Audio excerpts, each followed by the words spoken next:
Welcome to 189.16 The Scream, with me, your host, Forrest Nash. Forrest, Teddy Gallows Jr. here. I just want to say that my thoughts and prayers are with my Gallows Creek neighbors during this awful time. Oh, it's mayoral candidate and scion of the town founders, Mr. Gallows. Are you in danger? We need to be a town of law and order. We need cops who have the tools and funding they need to keep us safe. Okay, Teddy. I know you're an outsider to our little town here, Forrest. But you're really stepping up to bat for us all tonight. I just want to say thank you for taking a swing for Gallows Creek. Jackass. Right. Thanks, Teddy. Now, are you... Teddy, you lowlife! This is not the time to promote your damn campaign. I just want to make sure our town is safe and prosperous. That's why the Gallows Family Factory, founded by my father, Theodore C. Gallows, God rest his soul, which employs over 200... Teddy, unless you've got an emergency, I'm cutting you off. You know what? I do have a problem. A problem that's ruining our town. You know what it is?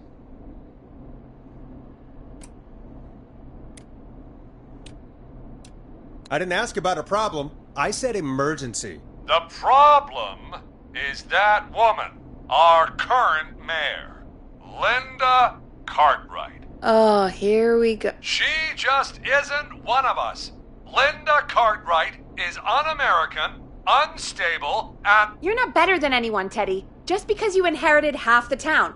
Your producer sounds a little unstable, too. Don't you dare speak to me that way. Cut him off, Peggy. I can guarantee this kind of thing will not happen when I take office.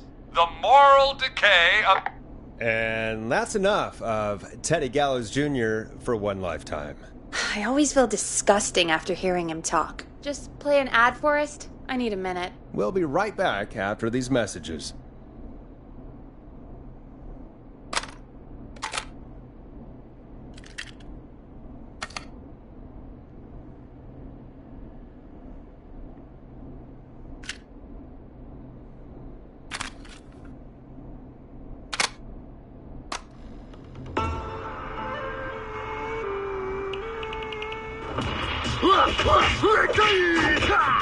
Do you seek ancient wisdom? Do you want to double your power? Are you ready to unlock your inner warrior for only $24.99?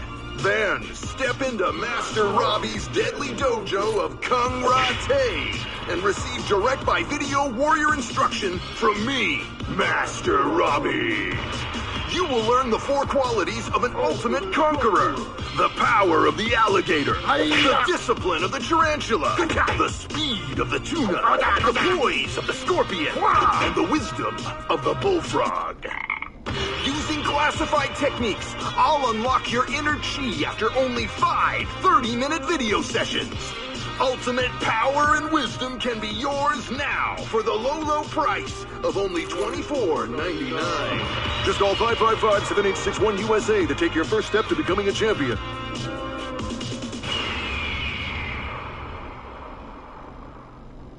Never forget the element of surprise! If you buy today, you'll receive 2 additional VHS tapes. The Tornado Technique and Karate Lovemaking.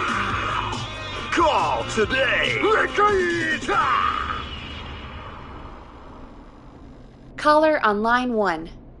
Hello, caller. You're live on the stream with me, Forrest Nash.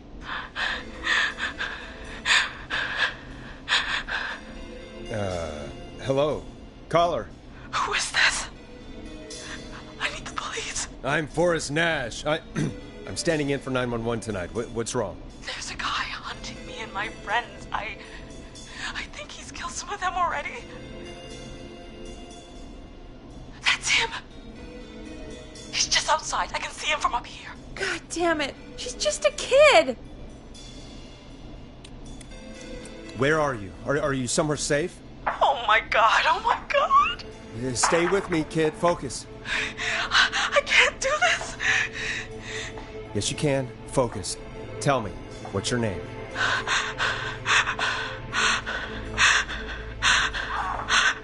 Sweetie, you can do it. What's your name? Carrie. Good. Carrie, listen to me. We're gonna get you out of there, all right? Now, where are you? The old murder house. Upstairs.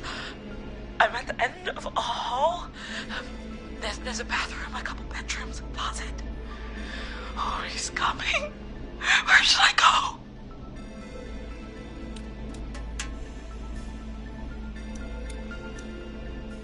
Go to the bedroom. Okay, I'll...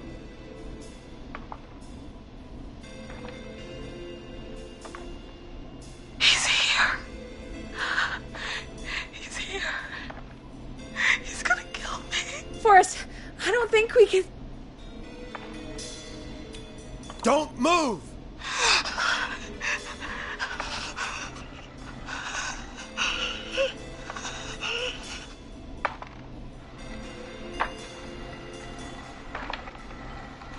Oh no! Oh no! Ah! Oh no!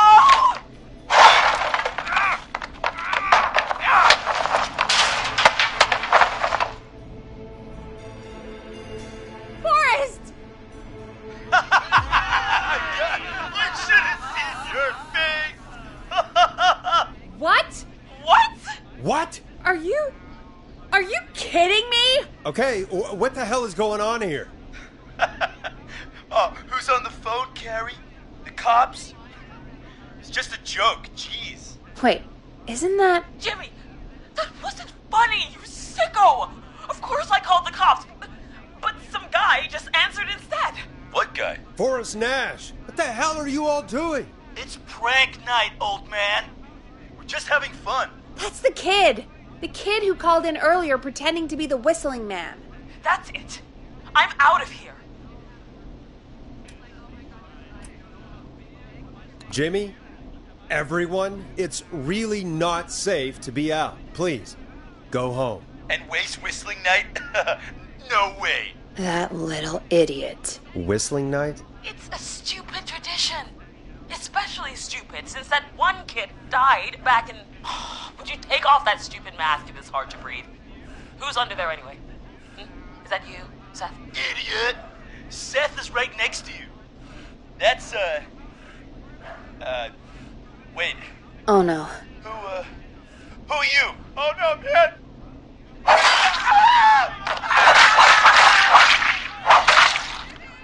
Everyone, get inside! Everyone, run! You two, barricade the door. Scott, Heather, you barricade the back. As long as he's out there and we're in here, we're safe, right? You bought time, but not much. Forrest, we have to... Heather, I already called the cops. Forrest picked up. He's the best we're gonna get. Who is with you, Carrie? My friend, we drove out to the old murder house and... Oh, of course! The van! Who's got the keys? Jimmy had them. Jimmy. Oh.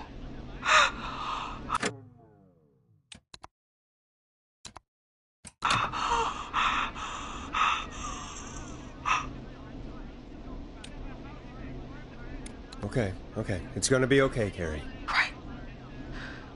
Right. We'll figure something out. Between all of you, there's gotta be a way to beat this. Just sit tight, okay?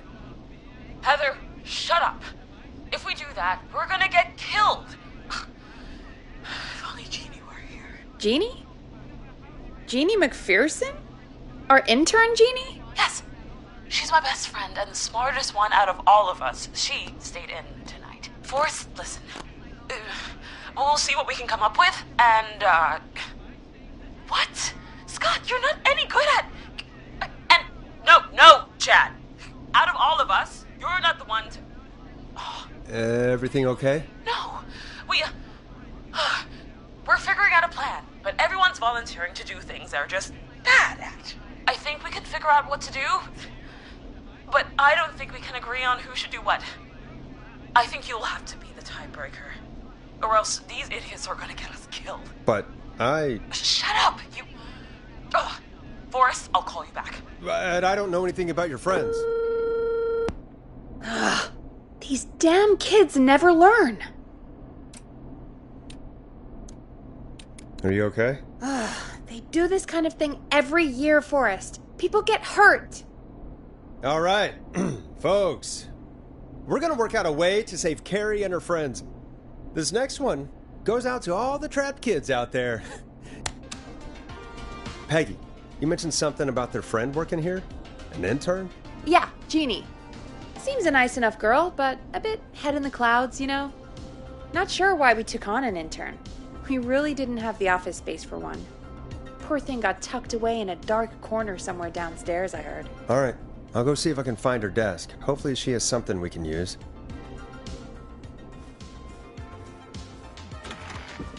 Peggy said her desk is downstairs.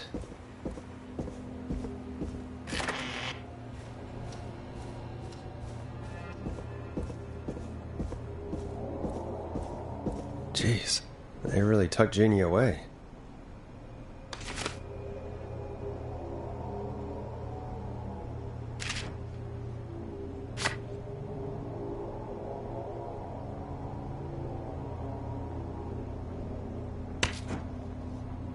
Friendship quiz. This might work.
You find anything that'll help us out? Yeah, I found a friendship quiz with all these kids on it. If you think that'll help, then good enough. Carrie's on line 1. Whenever you're ready. This is Forrest Nash, back again with an unlucky caller on this unlucky night. Carrie, are you there? Yes, we've got a plan, but we can't agree on who should do what. You want me to be the tiebreaker? Exactly. I'm ready. What's the first step? Okay, first things first. We'll need a spotter. Someone who can keep an eye on the killer. We'll need someone on the roof. It's gonna be a hard climb. We're deciding between Heather, Kyle, and Hot David.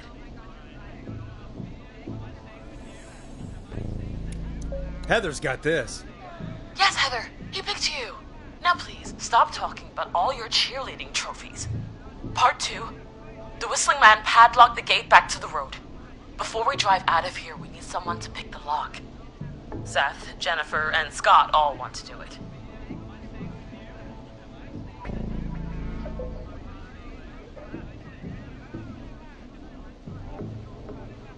Seth. Seth, what are you talking about? I don't know that smashing into windows is really... Oh, God, fine. Anyway, that brings us to part 3. Getting the van keys. I'll volunteer for this. I don't know Jimmy as well as you guys, so... it'll probably be easier that way. Then is part 4. This is a very detailed plan. I'm impressed. Yeah, it's weirdly easier to think when you're about to die. You're doing great. What's the next part? Part 4, we need someone to lead the Whistling Man away. We need a fast runner. For this one, we're trying to decide between... who was it again? Hot David, Cynthia, and Scott. Hot David. Yeah, you spend a lot of time running shirtless. You got this, Hot David. Sweet. Okay, let's recap. We get the eyes on the roof. A runner distracts the killer while we grab the van keys and pick the lock on the gate. Now the tricky part. The getaway. Ooh, what's the plan there? Well, we can't all outrun the Whistling Man. But he thinks we're just a bunch of stupid teens. So, let's use that against him. Part 5. We trick the killer into a trap. Someone can pretend to be injured. Who would make the most believable bait? Who you got? We got Lisa, Tammy, and Cynthia.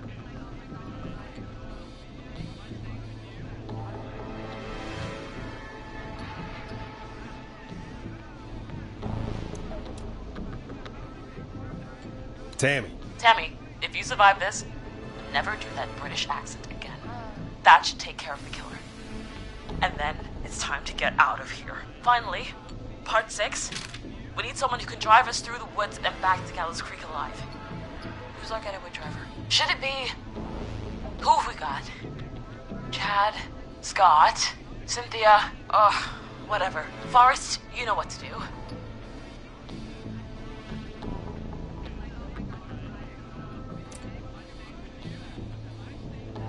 Scott.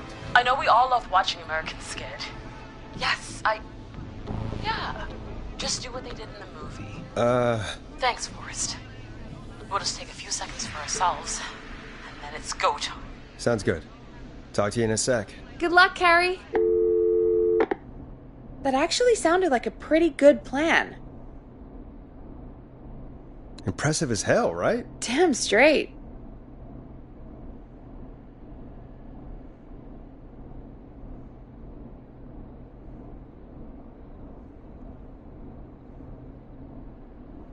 Oh, the kids are back already. Line 1 again. If you're just tuning in, we're coming to you live with a bunch of teens about to flee a madman. Listener discretion is advised. Are you ready, Carrie? We're good to go, Forrest. Good luck. And Godspeed. You got this. Here we go, everyone. Spotter, to the roof. Go, Heather. She's off and away. All right, Renner. Get ready. Wait for the spotter's signal. Spotter says go.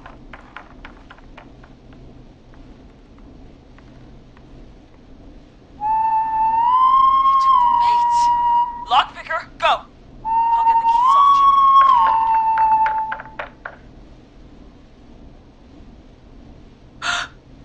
Oh, Jimmy. face is... The keys. Carrie, you need to get the van keys. His face is lying next to him, Forrest.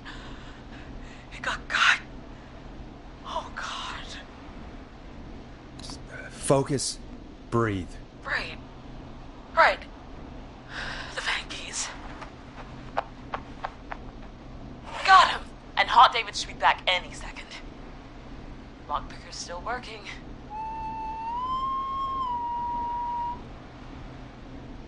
God, hurry up, lockpicking! Oh my God! Oh. Oh. Oh. This is going terribly!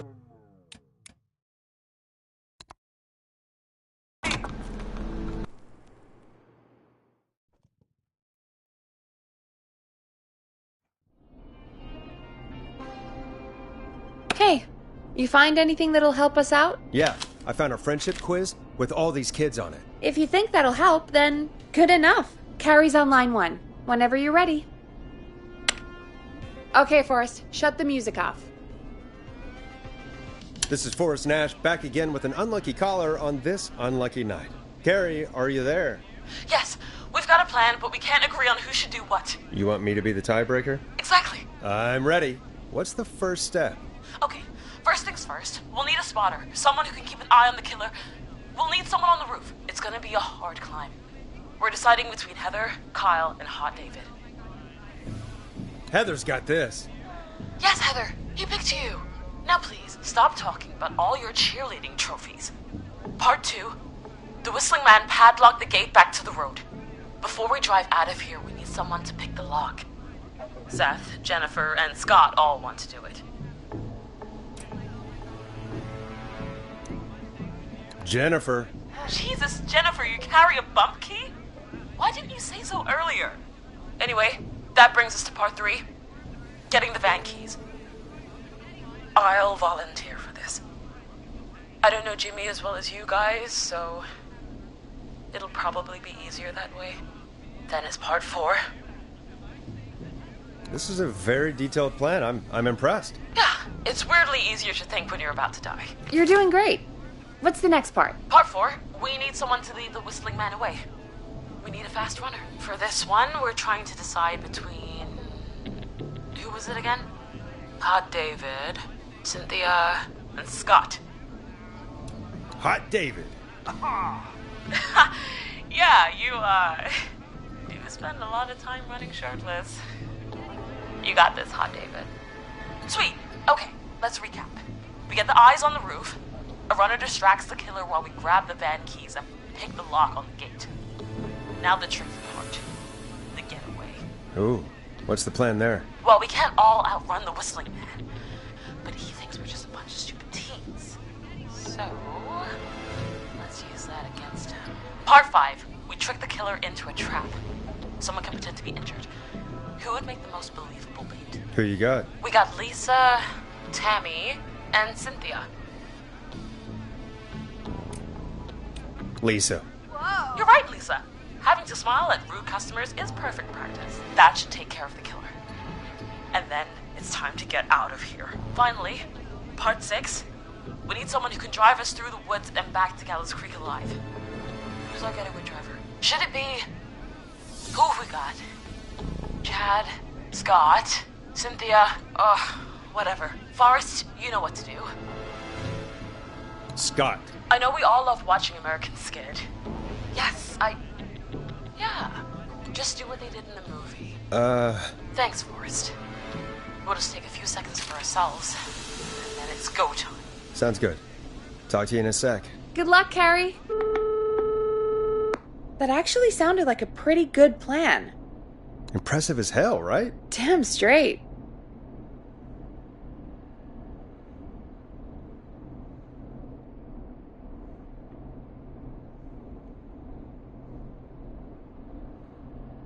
Oh, the kids are back already. Line 1 again. If you're just tuning in, we're coming to you live with a bunch of teens about to flee a madman. Listener discretion is advised. Are you ready, Carrie? We're good to go, Forrest. Good luck. And Godspeed. You got this. Here we go, everyone. Spotter, to the roof. Go, Heather. She's off and away. All right, Renner. Get ready. Wait for the spotter's signal. Spotter says go.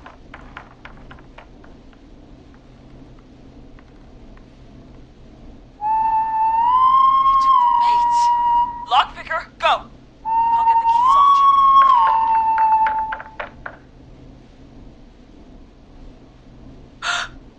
Oh, Jimmy.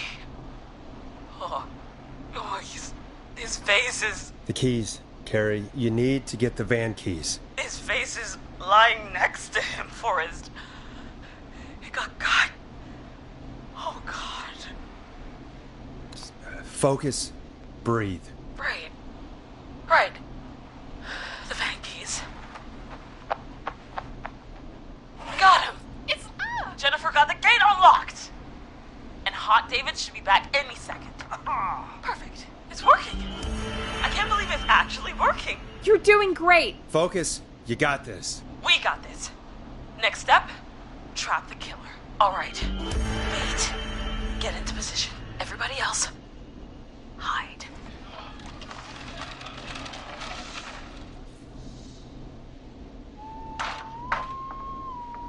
Okay, performer.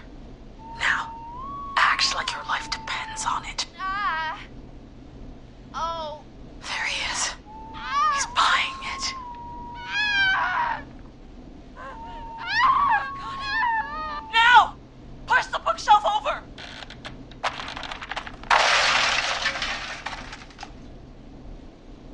Oh my God! He went through the floor! Spotter! You need to climb down now! We gotta go! She's coming down. And yes! Heather! Quick, everyone to the van. Driver, take the keys.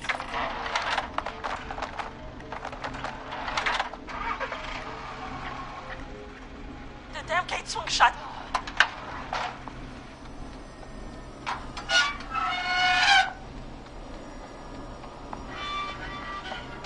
Huh? What? It won't stay open. I'll hold it. You drive through. Carrie! What was that? It's a whistling man. Drive! Now!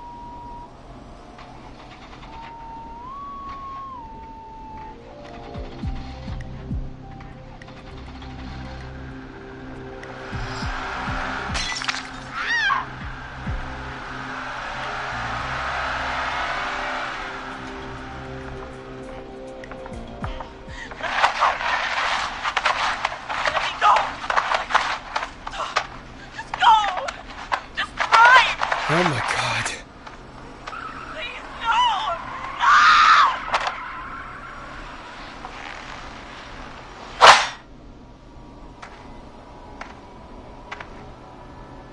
Carrie?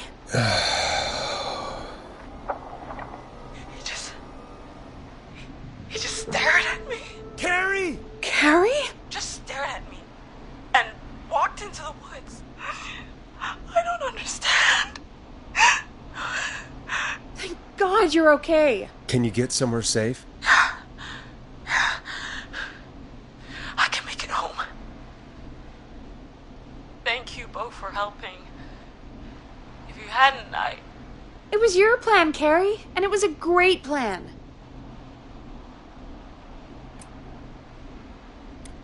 It was really all you, Carrie. Still, I need to get home. Breathe, Carrie. You're okay now. I'll call you when I'm somewhere safe. Talk to you then.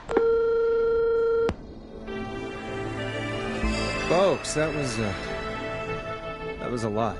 Our thoughts go out to the parents whose kids won't make it home tonight. For any kids listening in, please stay inside and stay safe. And parents, hug your kids extra tight tonight. Here's a song for the girl walking home in the dark.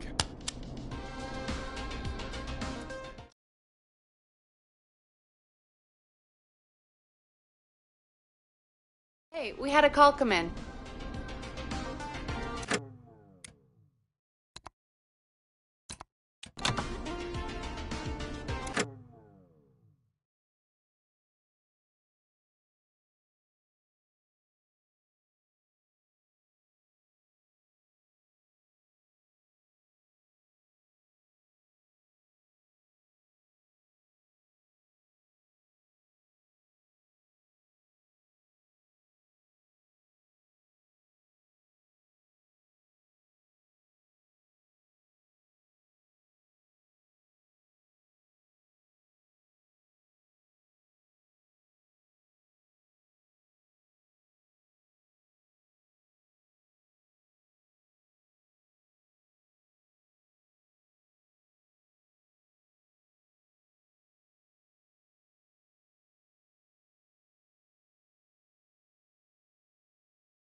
I suppose I should take this call.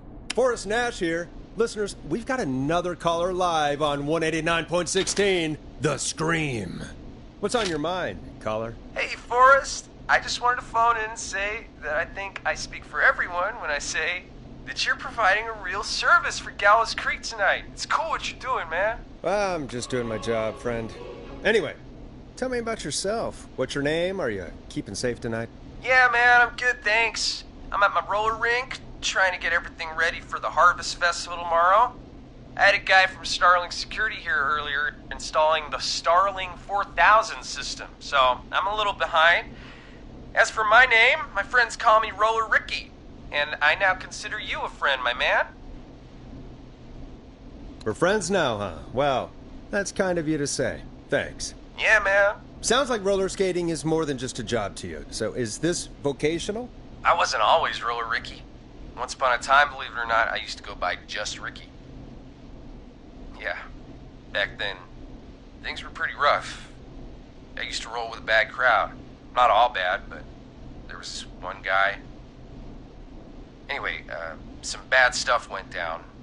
I harbored a lot of guilt for a long time and turned to the bottle. I didn't really talk about it or even know how to talk.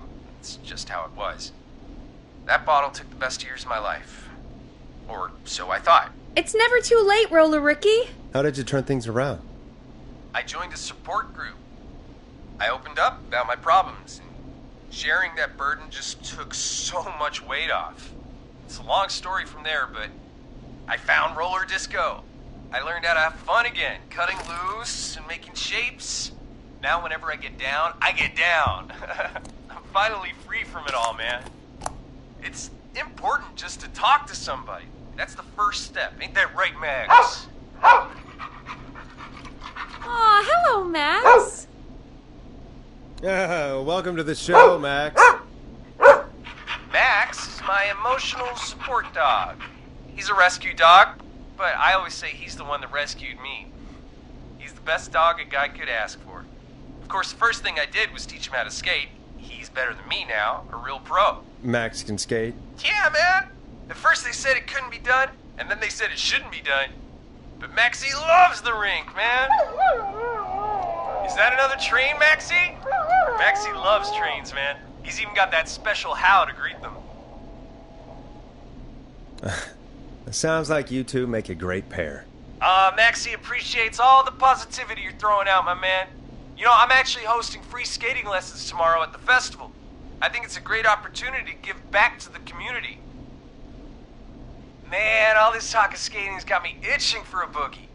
Before I switch my radio off for the night, could I request a song for us? Something I can groove to, you know, something funky. It'll be me and Maxie's final boogie breakdown tonight. Then I think we'll take it down a level. I can do that. Thanks again for calling. You and Max, be safe now, okay? Bye, Maxie. You got it, man. Peace. Well, folks, this next one goes out to Roller Ricky and Max. Enjoy. I really needed that call, you know, after everything. Yeah, I get that. He talked a bit much for my taste, but it is inspiring to hear somebody come back from the brink like that. Yeah, that's what I meant. You were thinking about Max on skates, weren't you? Well, would you look at that? Another caller on the line. What are the odds? Better take it.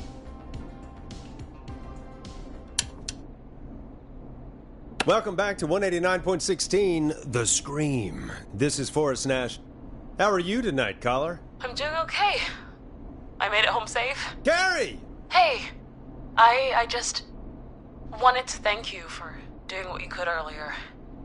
You know, even though not everybody made it, and, I don't know. Hey, it's okay. You were so brave earlier. You're safe now. I wanted to ask you why. Why he didn't... Why am I... Why what, Carrie? Why did he spare me? After what he did, why let me go?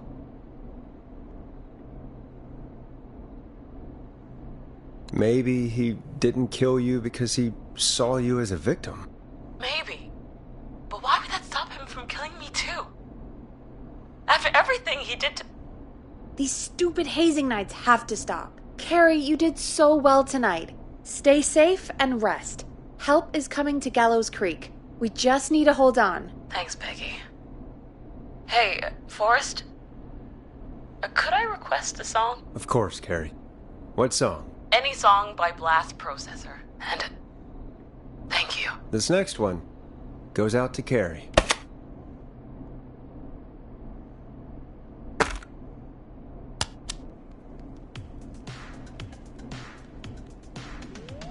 You know, what Carrie just said has really got me thinking. About what? The whistling man left her alone. Why? There must be a reason. When it comes to masked whistling killers, I don't think a reason is a key part of their process. Well, it's something to consider. I need to take a break. If you want to stretch your legs, now's the time. Just hit the Peggy button when you want to get back on air.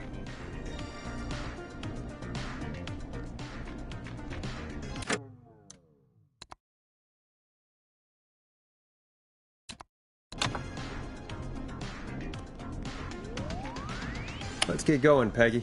Alrighty, we could run another segment or... Scratch that, Forrest. We have a caller.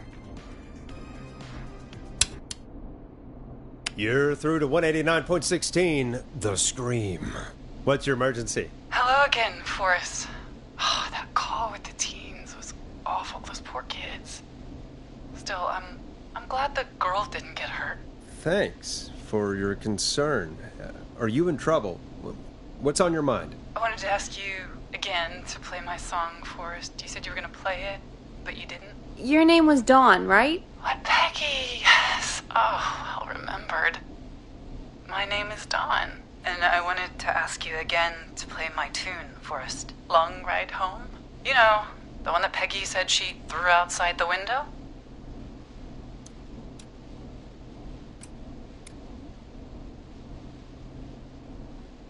You must really love that song, if you're calling up to ask for it when you know we don't have it. Well, I do love it. And I don't want to argue, but you do have it. It's just outside the window. There's a serial killer on the loose. I can't just go outside hunting for a record. I'm really sorry, Dawn, but we just can't get it right now. But wasn't the whistling man just at the old murder house? That's miles from the station. It won't take you a second to grab it. Nope, I'm sorry, Don. I'm just not going out there. Oh, but I think you will. Forrest? Peggy, I'm calling with more than a request. I know something. I think I know who's gonna be next. What? Are you serious? Play my song, Forrest, and you'll find out. Well, folks, here's some music for you while I think things over. Is she serious, Peggy? She's serious about hearing that song, that's for sure. Peggy, I mean, is she serious about... I don't know, Forrest, but we don't really have a choice, do we? If she's telling the truth... All right, I'll do it. You're a good man, Forrest. I'll slide you the key to the fire door. Wait. Our fire door has to be unlocked? Yeah, You know, I never thought about it, but yeah. We should talk to Reggie about that later. Anyway, I'll hold the fort down while you're out. Maybe I'll even get a caller. That could be exciting. 189.16, The Scream. With me, Peggy.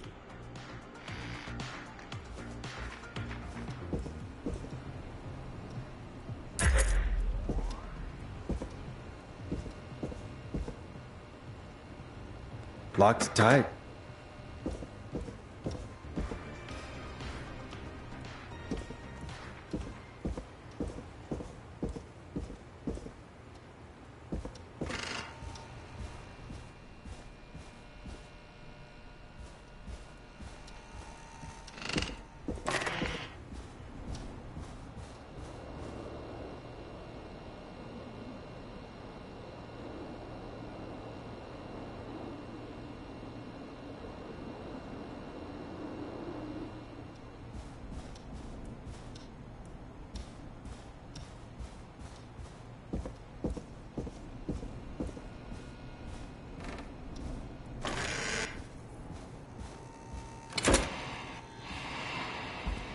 You know, I hope she'll be happy when I'm brutally murdered by the Whistling Man.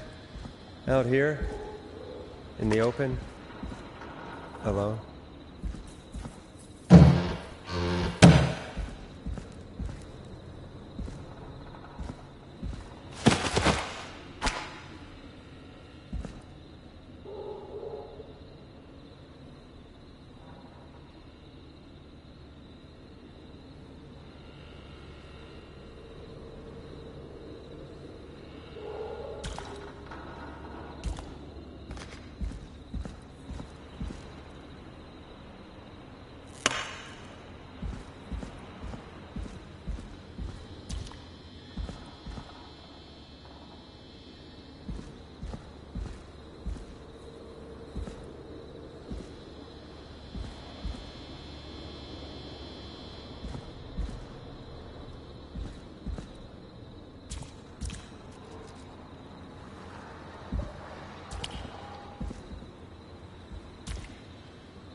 All right. Which window would she have thrown it out of?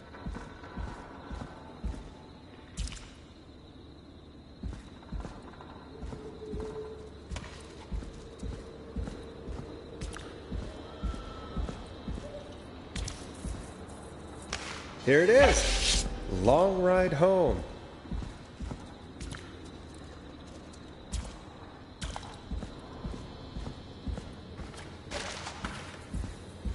Of course, it locks behind me. And of course the key doesn't work on this side. Fantastic. Maybe there's another way back in through the basement. A door, or elevator, or something.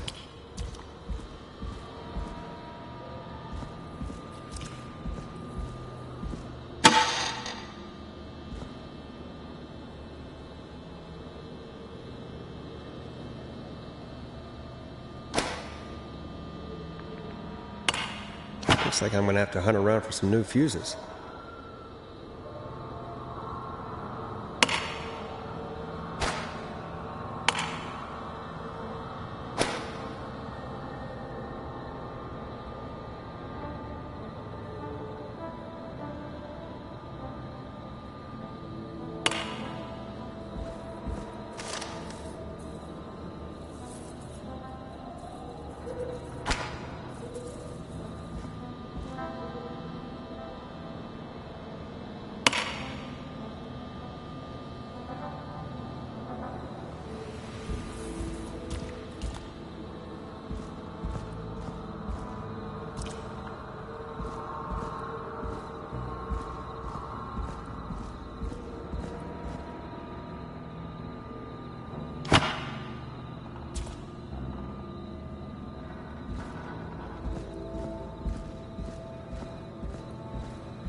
Bingo!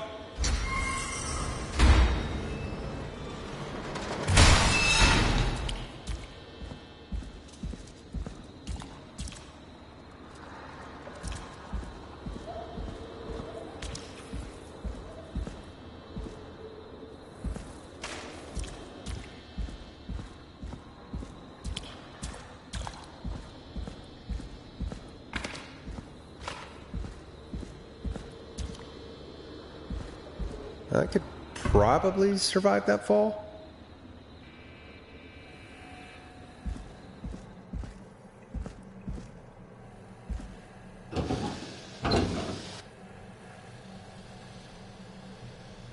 Looks like the janitor's closet. What did Peggy say his name was? Clive?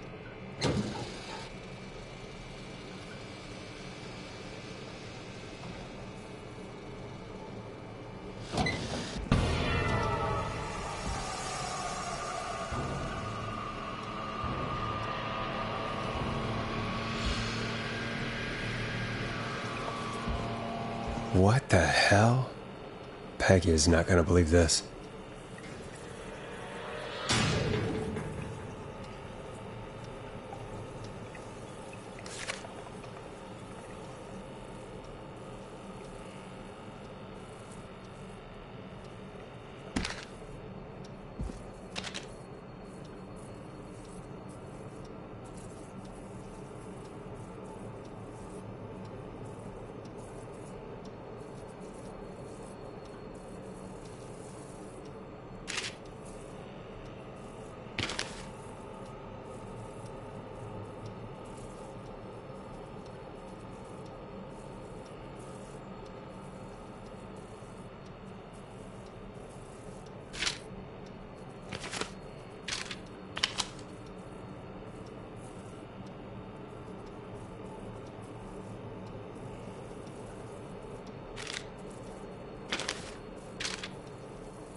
Huh, there's a key. I'll just take that. Might be important.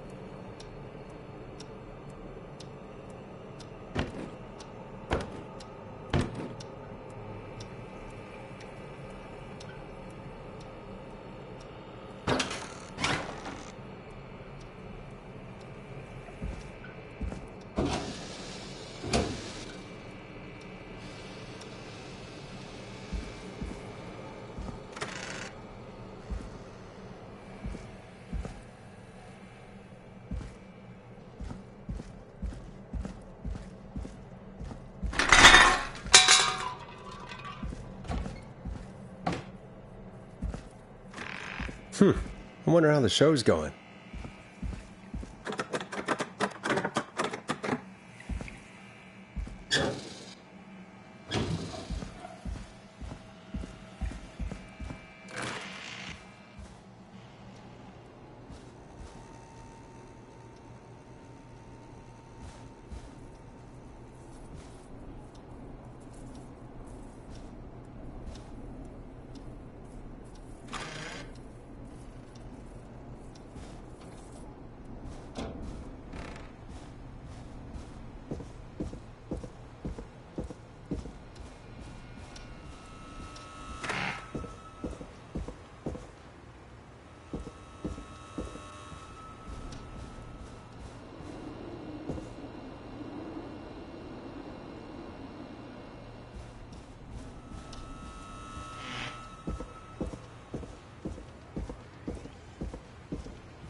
Isn't that such a good song, folks? And now for... Jesus, Forrest, you've been gone for ages. I thought something had happened. Something did happen. Clive, the janitor, might be Clive, the murderer. What? I'll start from the beginning. The fire door locked behind me, so...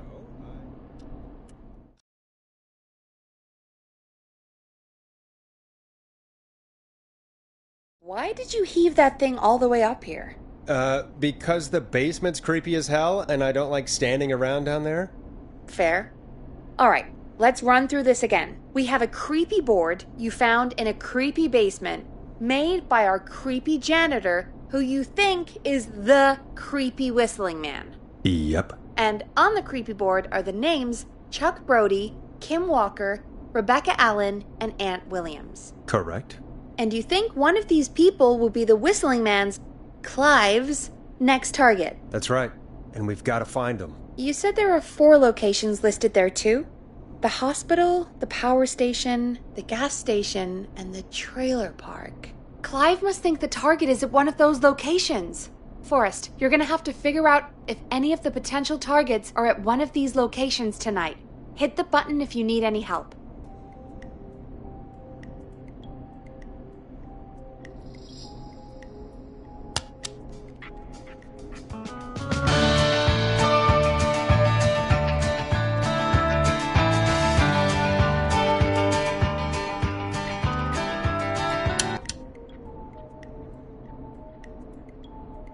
How's it going?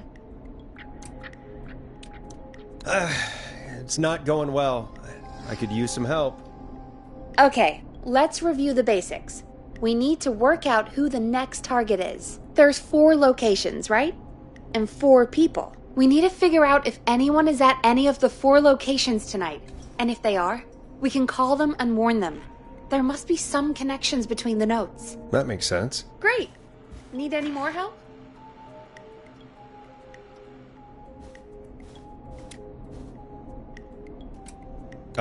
Yes, please. Sure. I think you should be methodical with this. Try grouping the notes by who they're about. You could also have a look at the dates and make a timeline. Maybe that will help rule out potential targets first. Got it. Thanks, Peggy. No problem.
How's it going? I'm ready, Peggy. Are you sure? We've only got one shot at this. I'm sure. Let's do this. Okay, name first. Who do you think the target is? Chuck Brody. And where will I find them? The gas station. Okay, I'm dialing. One moment.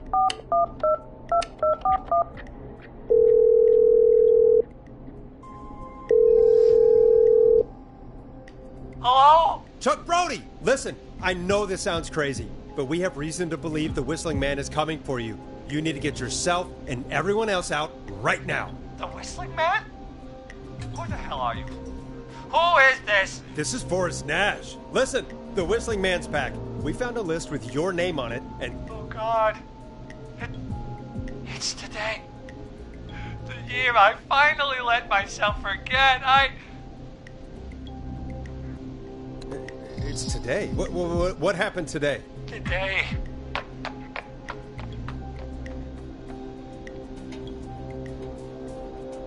I think he ran off. Well, fingers crossed that Chuck... Jeez! It sounds like something blew up! He's using bombs now? Is Chuck? I don't know. Hang on, we're getting a call. Hello? Chuck? Chuck! Forrest! The whole goddamn gas station's gone up. Is anyone hurt? I don't think so. I got everyone to follow me out. The town's only ambulance was blown to hell, though. Yeah. Damn it, that fireball threw me. I've got to get to the hospital. I'm not feeling great. Forrest, man, I can't thank you enough, but... Damn, I gotta go. Wait, Damn it. We lost him. What was that about today? Oh, Forrest, the call board is lighting up. Get us into some music while I deal with this. Here's some music while we regroup here on KFAM 189.16, The Stream.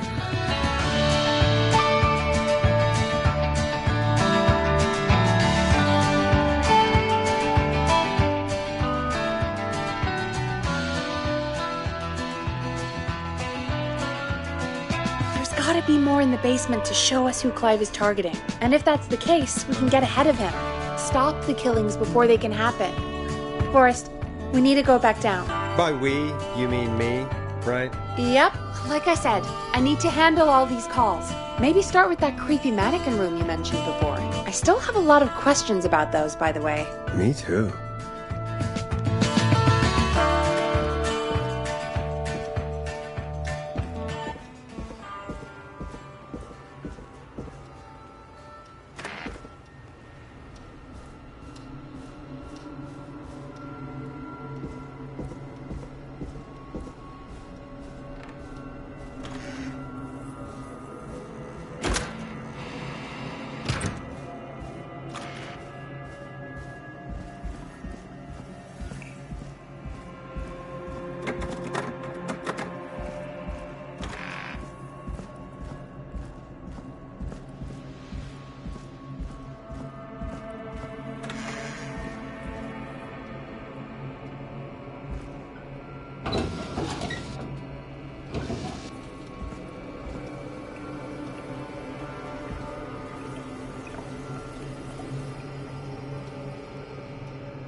A key? Was this always here? I must have missed it when I brought everything upstairs.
Was this always here?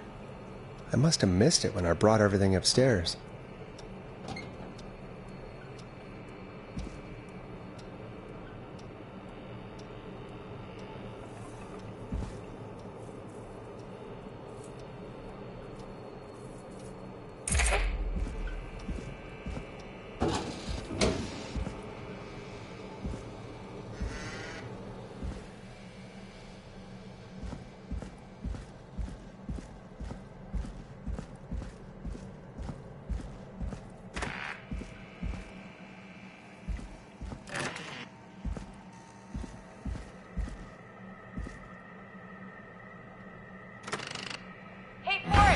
Peggy, give me some warning before yelling down the intercom.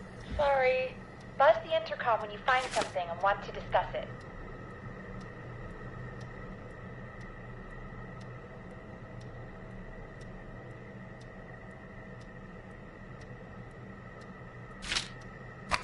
Peggy, I've found a tape and a map down here. A map of what? Looks like it might be to somewhere in this storage area. Weird. Well, maybe the tape will give us more information. Give it a play.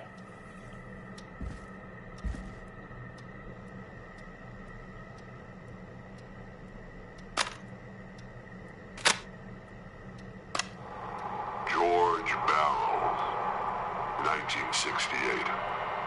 That's when this all began for me. Follow the maps, find the tapes. I'll be waiting. Wait, George Barrow? We all heard that he drowned after a night out drinking. Was it actually Clive? Has Clive really been the whistling man for that long? He says I need to follow the maps and find the tapes. I guess that's what this map is about. I think we need to see what else is hidden down here. Be careful, Forrest. Keep looking. Buzz the intercom when you found something.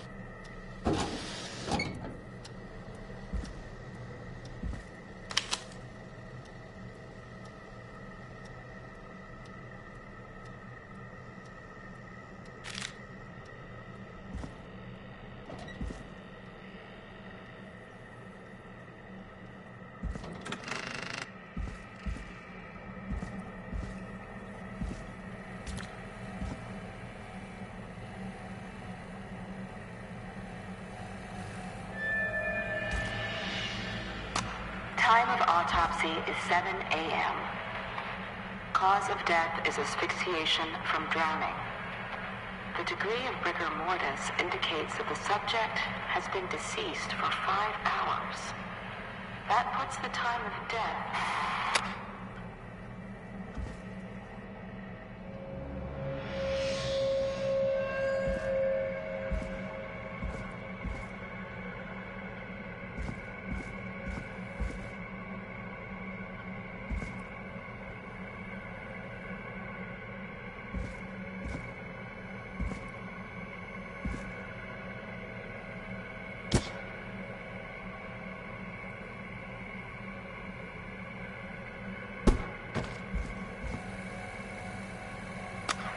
Additionally, there appears to be a post-mortem injury to the arm. It looks like it was trapped in a car door.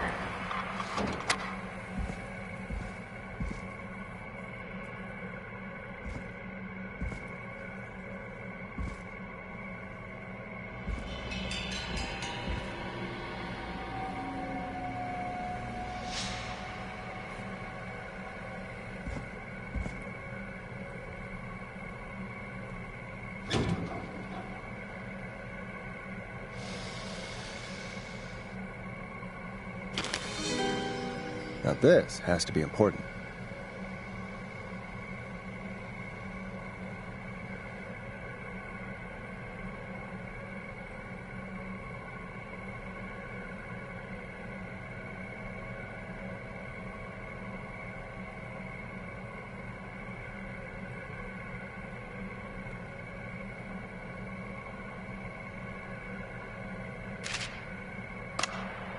is the coroner's opinion that the subject likely feared for his life and was chased, resulting in a fall from a height into a body of water where he hit his head, was knocked out, and drowned.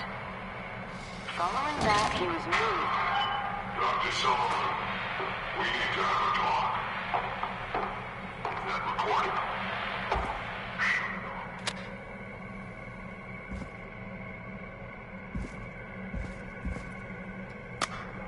If you're listening to this, then I'm probably dead. What the... I'm a man who likes to stay informed. I've got subscriptions to newspapers all over the country. A few weeks ago, I noticed a new vinyl for my collection. up in those papers, one after the other. Each headline about a murder. Each murder, the death of someone I knew almost 20 years ago. And each one drawing closer to Gallows Creek. Drawing closer to the anniversary. None of us are innocent, but I don't think we deserve killing. All I hope now is that I can save some folk from the worst. That I can, I don't know, do something to make up for what I did back then, I guess. I didn't kill anyone, mind you, but that's past mattering. Now, there's more I could say, that I should say, but my employer made it clear that my family would pay a high price if I ever spoke out. So, hopefully I've said enough for you, listener, whoever the hell you are, to start putting the truth together. What the hell? Peggy is not gonna believe this.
What have you found, Forrest? It's an autopsy tape.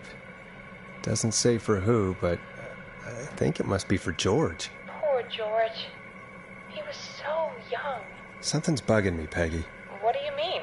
I swear I recognize the voice of the woman talking on the tape. I just can't place it. Seriously? Do you think you've met her before? I don't know. I mean, I just got here recently.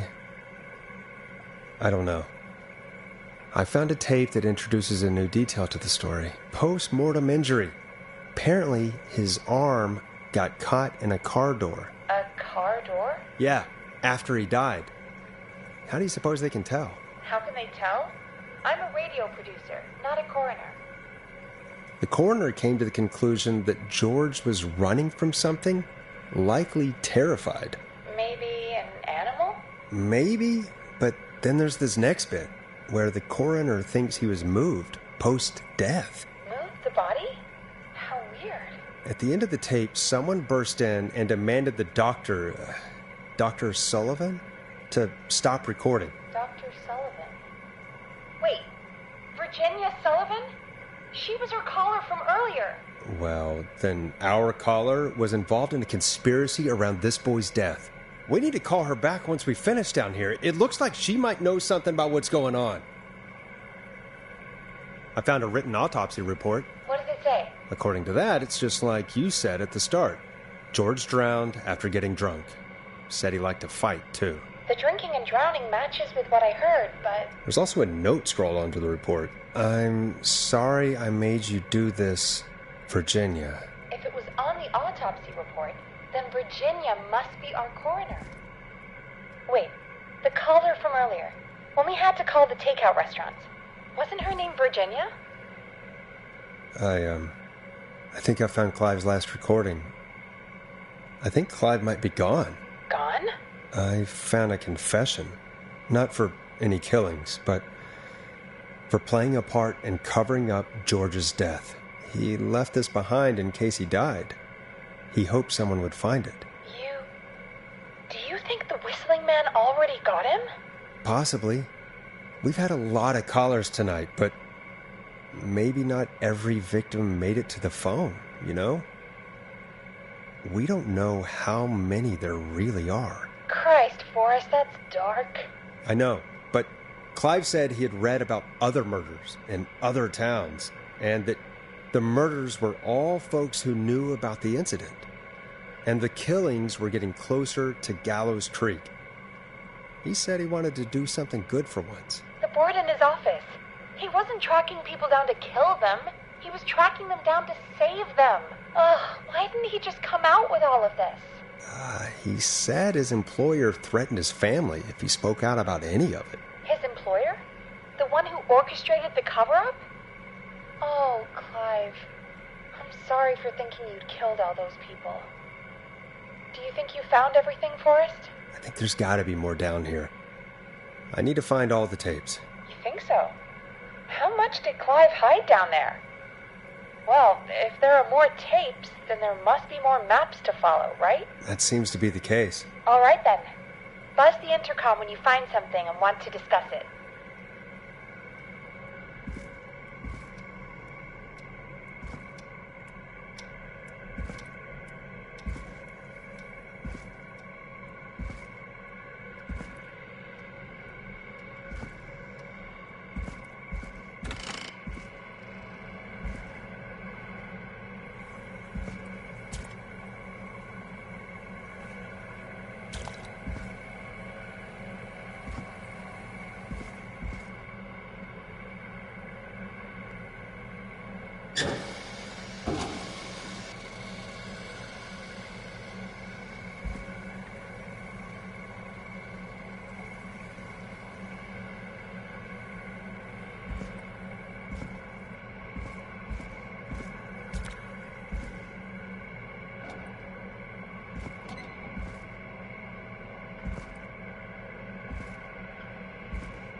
Small lacerations to arms, legs, and face, typically obtained by running through foliage. Severe blistering to the feet, as though the deceased had been running without stopping. This looks useful.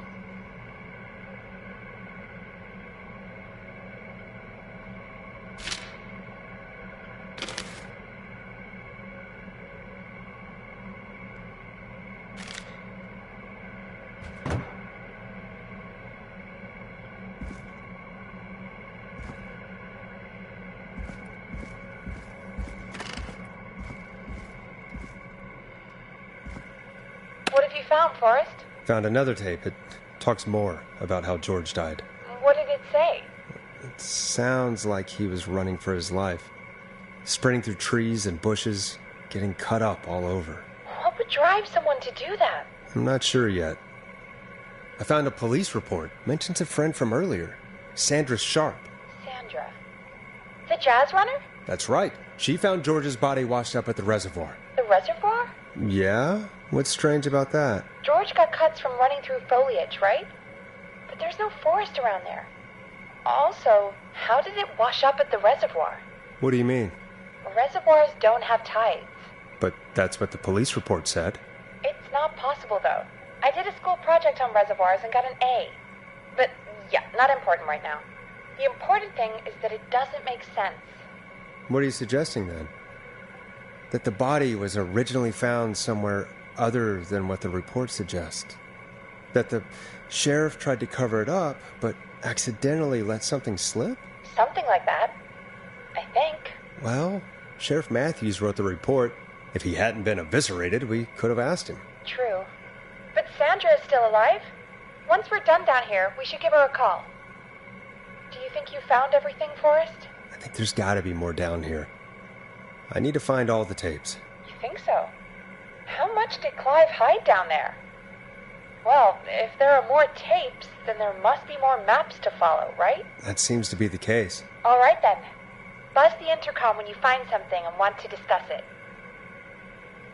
Do you think you found everything, Forrest? I think there's gotta be more down here. I need to find all the tapes. You think so? How much did Clive hide down there?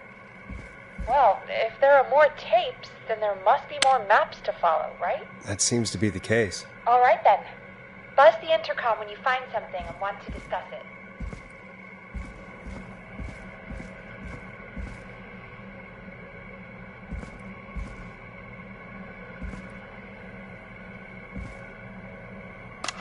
Preliminary toxicology results shows no signs of inebriation.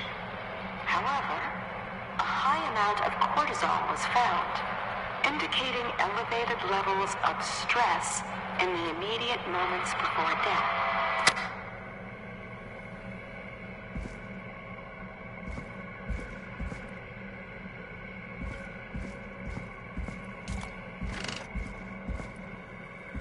What have you found, Forrest? There's also a tape about a toxicology report.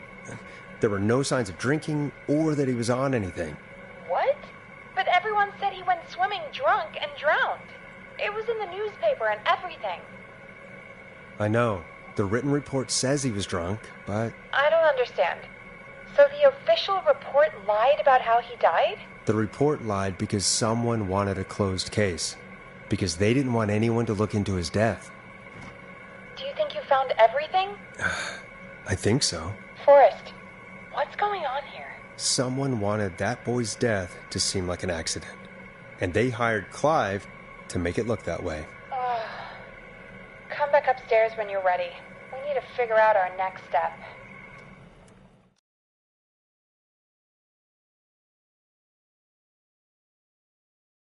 Thank God you're back, Forrest. I've been running out of stuff to pad our airtime with. Peggy, you work in radio. Forrest, I'm stressed. I mean, really, how are we supposed to keep a show going with all this happening? This is our job, Peggy. We gotta do it. You're right. So, what's the plan now? I think we should call Virginia back. All right, I'll get her on the line.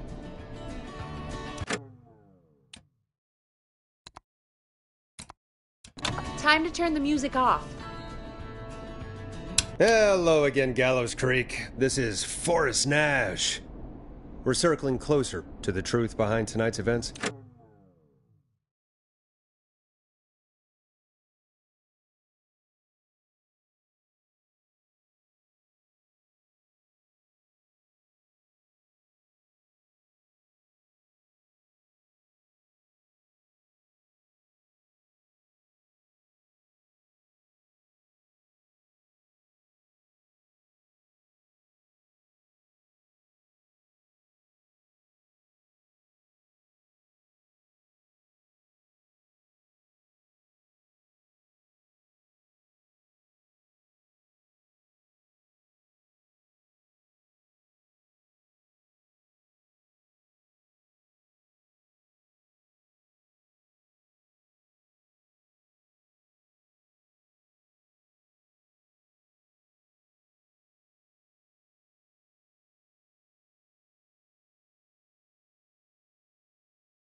To this end, we're calling back one of our earlier callers, Virginia Sullivan.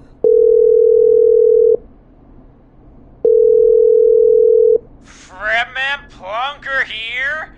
Who's this? Is it you? Goose? Plunker, hey, it's the Radio Man, Forrest Nash. Radio Man? What's up? Solving mysteries, saving lives. The huge. Right on. Plunker, what are you doing at Virginia's house? She asked if we could stay to keep an eye out for that whistling turd. So we're hanging out, bro. Well, that's big of you, Plunker. No, it's nothing. Can I speak to Virginia? Sure thing, Radio Man. I'll just go get her. Who is this? Hey, Virginia, it's Forrest. I'm glad you're still okay. Oh, Forrest. Sorry, I'm still jumpy. I can't blame you. I'd be jumpy too. I'm so sorry this happened to you, Virginia. I thought I was. I thought... Easy. We're not calling to talk about earlier. We're calling because we think you can help us understand why this is happening tonight. Me? What would I know? Well, can you think of any reason why you'd have been targeted? No, I don't think so. All right. When you were attacked earlier, you mentioned a name. Clive. I don't know what I said then. I was petrified, Forrest. Clive's the janitor at our station, and we know you spoke to him in the past. Forrest, please. You don't know what you're doing. He'll come for me. Virginia, it's okay. Clive won't be coming after you. We think Clive's dead. Dead? But isn't he? He's the whistling man, Forrest. Why are you so certain Clive's the whistling man? Because all those years ago, It's okay, Virginia. He's gone. We found evidence to suggest well... And we found your autopsy reports for George Barrow. How? I saw him destroy them. Well, he didn't. I don't know if he kept them or made copies or what, but we found them. And we know it's related to what's happening tonight, which is why we called you. Why did you write a false report? All right. One day, I came into work to find a boy on my slab. And as I finished the autopsy, this man, Clive, he just burst in. And he started making demands to give over the reports, to falsify what I found. Of course I said no. But, well, when someone wants to make you do something, they can use the carrot or the stick. For me, he used both. You see, my sister is sick. She has a chronic condition that's never going away. It's expensive to treat, and it was getting to where I couldn't afford it.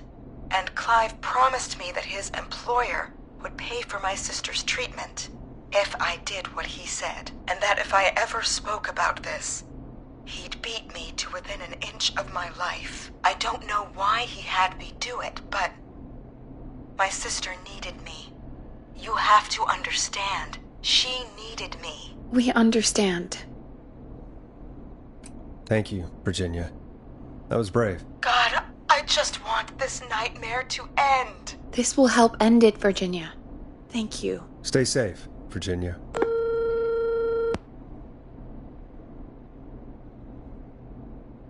So, Virginia's tied up in all of this. Clive threatened her to keep quiet about George's death. But for who? Why cover up these details? Well, we know Sandra was involved in George's death. Do you want to call her? I do. Alright, but before we go asking questions, I think we should know what we want to ask. Is that fair? Yeah, we need to ask her about finding the body. She was the one who discovered it, but something just doesn't add up. 100%. She knows more than she's saying. I wonder what she's hiding. We'll hopefully find out soon. Anyway, just be careful when you're talking to her. Don't push too hard. We don't want her to hang up. I'll be careful. All right, calling her now. Hopefully she's at her jazz studio. Aha!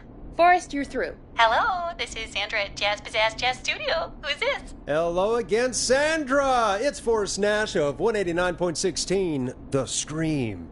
And you're live on air. Oh, I always thought folks called into a radio show, not the other way around. How jazzy. What can I do for you? Well, we're trying to understand what's behind the attacks tonight. We had a few questions. Why, Forrest, of course. Heck, after the way you saved my life, I'd say yes to just about anything you asked.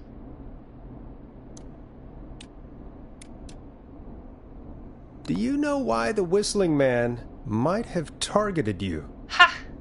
As far as I could tell, he was just a knife-wielding psycho with superhuman cardio.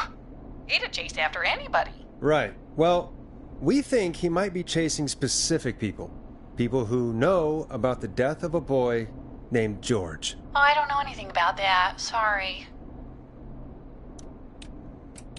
Sandra, we know you found George's body. We have the police report. I don't know what you mean.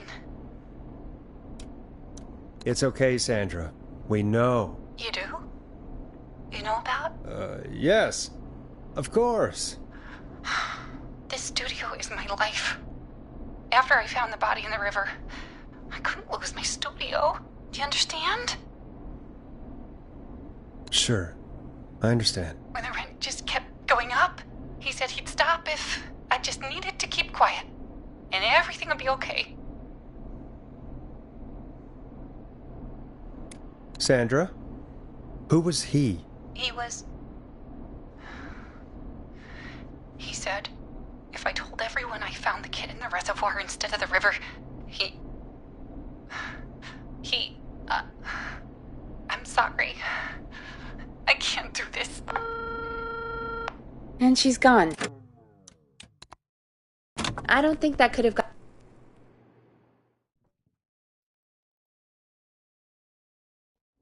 Hopefully she's at her jazz studio. Aha! Forrest, you're through. Hello, this is Sandra at Jazz Pizzazz Jazz Studio. Who is this? Hello again, Sandra! It's Forrest Nash of 189.16, The Stream.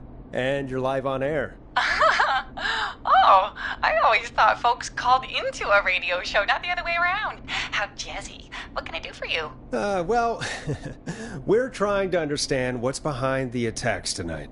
We had a few questions. Why, Forrest, of course. Heck, after the way you saved my life, I'd say yes to just about anything you asked. Do you know why the Whistling Man might have targeted you? Ha! As far as I could tell, he was just a knife-wielding psycho with superhuman cardio. He'd have chased after anybody. Right. Well, we think he might be chasing specific people. People who know about the death of a boy named George. Oh, I don't know anything about that. Sorry. Sandra, we know you found George's body. We have the police report. I don't know what you mean. It's okay, Sandra. We know. You do? You know about? Yes. Of course. This studio is my life. After I found the body in the river, I couldn't lose my studio. Do you understand? Sure. I understand. When the rent just kept going up, he said he'd stop if I just needed to keep quiet. And everything would be okay. Of course. We understand. I mean, it's not like I killed him. What was the harm in saying I found him in the reservoir instead of the river? Right? Right? I'm sorry. I can't do this. And she's gone. I don't think that could have gone any better. You truly did great, Forrest. Well, folks, if anyone out there has any thoughts on what's going on tonight, please call in. That's good timing. We've got a call waiting just this second. Welcome to 189.16 The Scream, with me, your host, Forrest Nash. Hi, Forrest. I know this is really out of the blue with everything happening tonight, but I wondered if you could send this special birthday message to my uncle.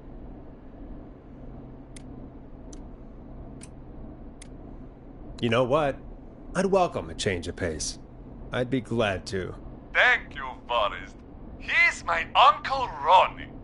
His first name's Peter, but he never liked his name. But since he always had salt and pepper hair, even as a kid, can you believe it? Folks always called him Pepper.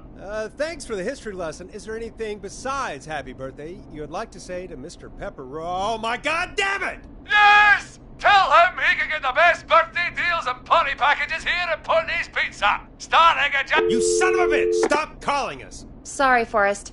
Let's just move on. We've already got another caller on the line. This is 189.16 The Scream. I'm Forrest Nash. You're on the air, caller.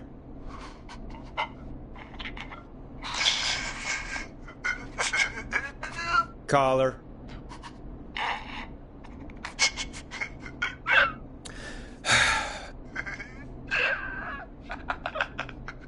Ponty. Ponty's Pizza always delivers. Come rain or sleet or whistling man, we'll be there.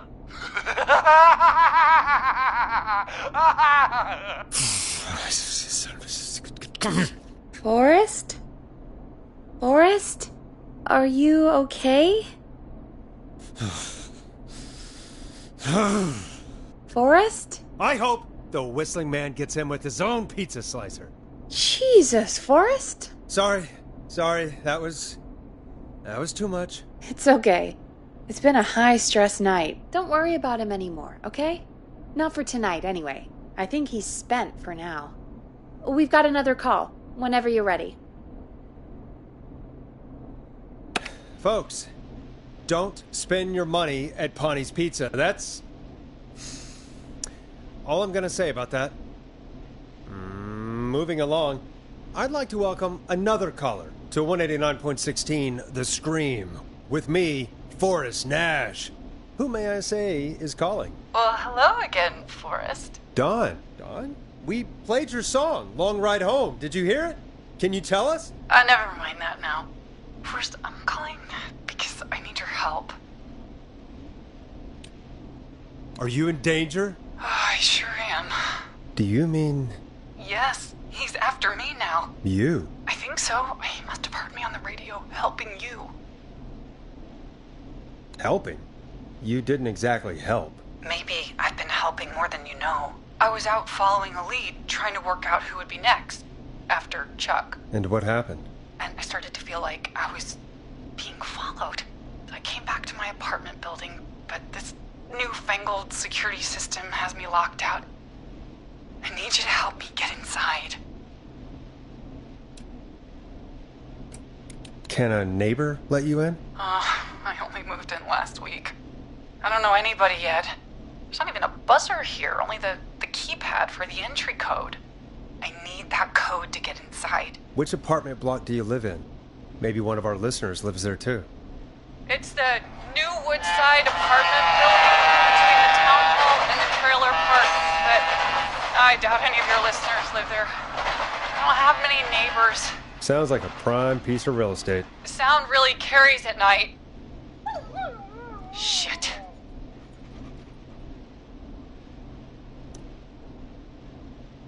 I'm guessing you're not a dog person. No, I'm not. It's my neighbor's dog. Boy, I wish he'd muzzle that thing and... Oh. And now he's blasting David Scopo out of his window. This night can't get any... The whistling man. He's coming down the street. I don't think he's seen me yet. Forrest, please. I need your help. I need the code for that security system, or I'm gonna die.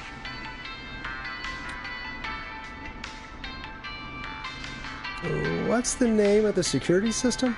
There's a sticker on the box. It says Starling Security 4000. There's a keypad, and it looks like it wants a 6-digit number. Starling Security 4000, huh? That's right. Very newly installed. I need the key code before the Whistling Man gets me. Yeah, of course. Don't worry, Don. Thank you, Forrest. I knew I could count on you. I'll sit out of sight. Call me back soon. All right, folks. Here's a little tune for you all to enjoy while I try to break Dawn into her apartment. You were pretty quiet there, Peggy. Forrest, was it just me, or was there something... Yeah, it wasn't just you. Something was weird about that. Yeah. Well, tell you what. We have a Starling 4000, or whatever, here at KFAM. Clive bought one for the station. Maybe we can find something to help. Well, I'm not sure who. But to help someone.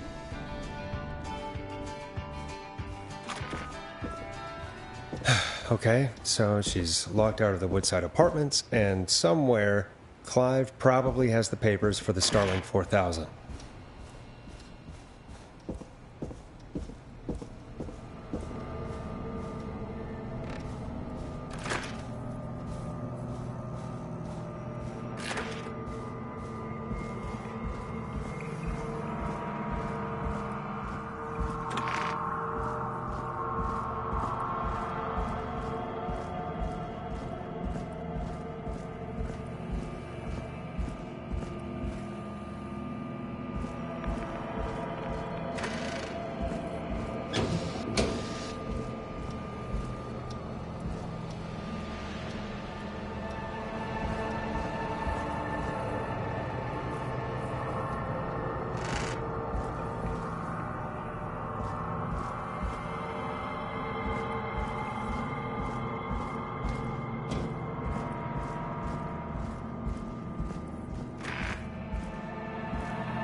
Starling 4000 user manual.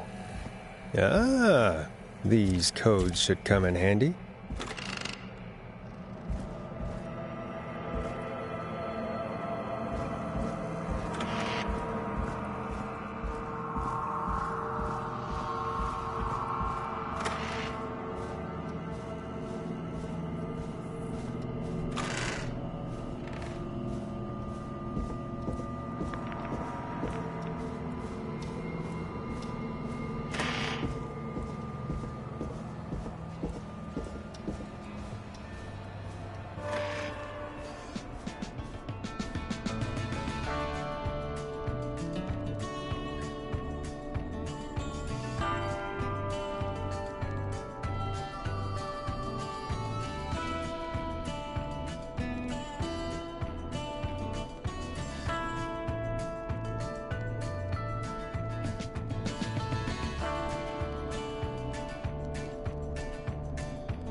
Welcome back, Forrest.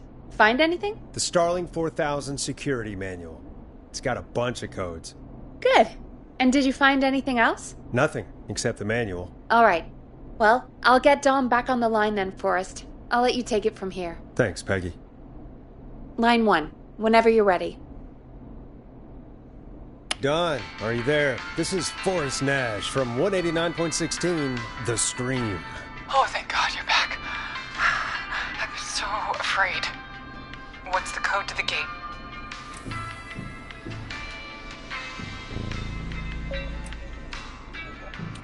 The code is 715914. Thank you, Forrest.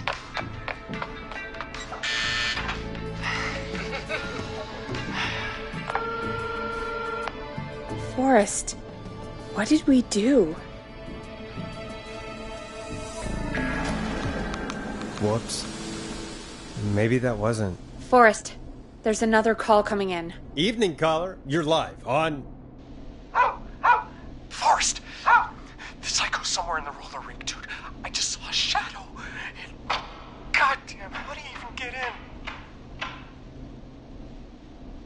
You've gotta help me, man. Forrest. Maxie, no! Come back. I can't find my rifle, man. It's... I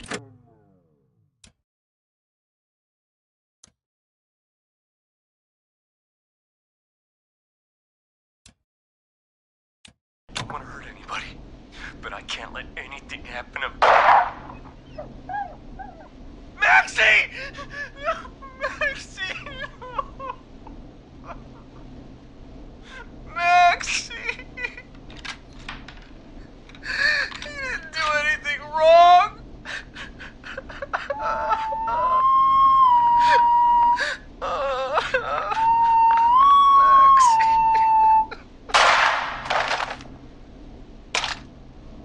Thanks again, Forrest. Oh, God, poor Ricky. Okay, Gallows Creek.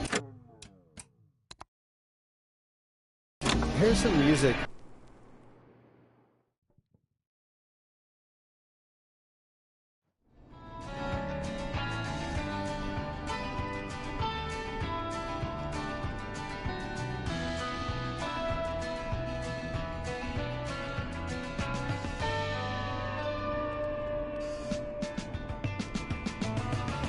Welcome back, Forrest. Find anything? The Starling 4000 security manual. It's got a bunch of codes. Good. And did you find anything else? Nothing, except the manual. All right. Well, I'll get Dom back on the line then, Forrest. I'll let you take it from here. Thanks, Peggy. When you're ready, shut the music off. Line 1, whenever you're ready. Don, are you there? This is Forrest Nash from 189.16, The Scream. Oh, thank God you're back. I've been so afraid. What's the code to the gate? The code is 191519. Thank you, Forrest.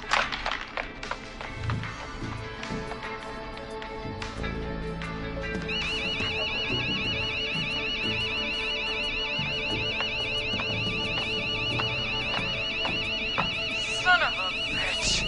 Ah!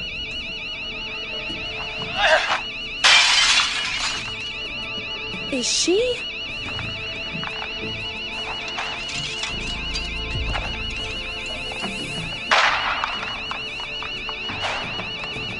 Yeah, stay out! Nobody disrespects the sanctity of the ring! Don't ever come back here again! I'm calling the cops! Thank God. Hello? Is someone there? Ricky, get back inside and turn on the radio. Whoever that was, she was trying to break into the ring. She? Forrest, man, you got no idea. That was him! That was the whistling man! The alarm gave me just enough time to get my rifle. I don't like hurting folk, but I can't let anything happen to Maxie. He's my best friend, you know? Listen, man, I'm heading back inside. Gonna barricade that window. My man, thank you. You and Peggy can skate for free whenever you want, forever. That's a done deal. Thanks, Ricky. Can't wait. You got it. Talk to you soon. Okay, Gallows Creek. Here's some music while we process what just happened.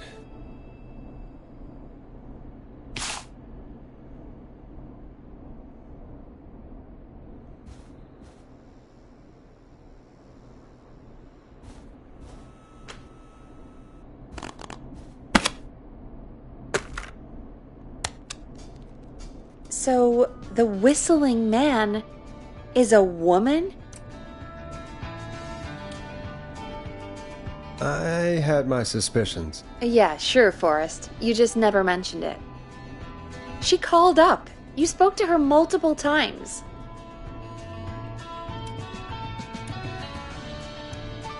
I knew she wasn't right. Is that right, Sherlock? Why do you think she requested that song?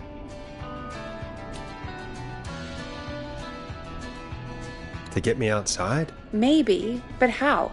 She didn't know the song was outside to start with. That's right. She never actually attacked me out there. So? What now? I guess I should make an announcement. We do have new info. Okay, kill the music and you can make the announcement. Okay, you're live in 3, 2... Hey folks, this is Forrest Nash here. I hope you're all safely locked inside. For those of you listening to that last call, you might be wondering what to make of it all. Here's our take.